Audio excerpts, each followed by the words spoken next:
Yakin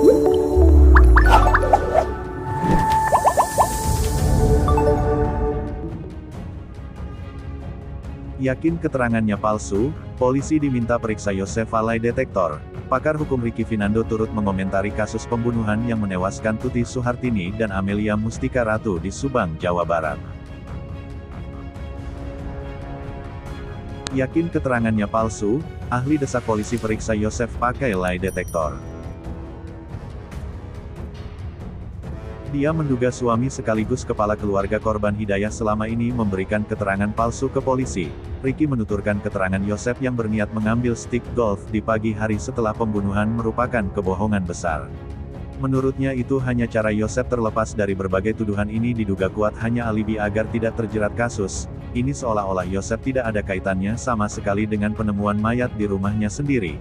Dia berusaha menjauhkan dirinya dari lokus delikti, ujarnya dikutip dari Berita 1. Tetapi secara logika hukum pidana untuk kasus ini yang paling mengetahui bagaimana situasi dan kondisi TKP hanya dia, tidak ada orang lain. Bukan hanya itu, menurut Ricky, Yosef juga berbohong dalam keterangan lainnya. Itulah mengapa untuk membongkar kebohongan tersebut dia mendesak kepolisian setempat memeriksa Yosef dengan alat pendeteksi kebohongan atau lie detector. Lebih jauh dia turut menyeret sikap yang kerap ditampilkan Yosef di sejumlah kesempatan. Menurutnya jika tak bersalah Yosef tak semestinya takut atau depresi, bahkan belakangan menuding orang lain yang membunuh Tuti Amel di kediamannya. Kenapa harus fitnah orang lain? Orang lain siapapun tidak bisa menguasai penuh dan mengetahui situasi rumah sampai 2 korban telah menjadi mayat, lalu kemudian dia sampai. Setelah semuanya selesai, kok bisa semuanya sudah selesai barusan sampai rumah, kata Ricky. Pria berusia 55 tahun itu sudah 7 kali menjalani pemeriksaan. Pada Senin kemarin, Yosef diperiksa sejak pukul 15.30 waktu Indonesia Barat, dan berlangsung selama lebih dari 10 jam.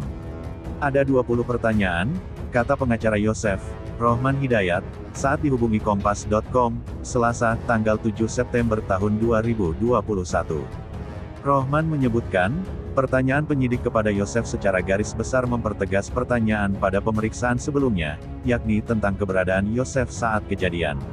Pihak kami akan tetap kooperatif jika penyidik masih membutuhkan keterangan dari klien kami, kata dia. Dalam kasus ini, Tuti Suhartini dan Amelia Mustika Ratu ditemukan tewas di bagasi mobil Alphard yang terparkir di garasi rumahnya pada tanggal 18 Agustus tahun 2021. Berdasarkan hasil penyelidikan sementara, polisi memastikan bahwa keduanya adalah korban pembunuhan. Sejumlah petunjuk telah didapatkan di lokasi kejadian, seperti jejak kaki, sidik jari, hingga benda yang diduga digunakan pelaku untuk membunuh kedua korban. Selain Yosef, polisi juga sering memeriksa istri muda Yosef berinisial M.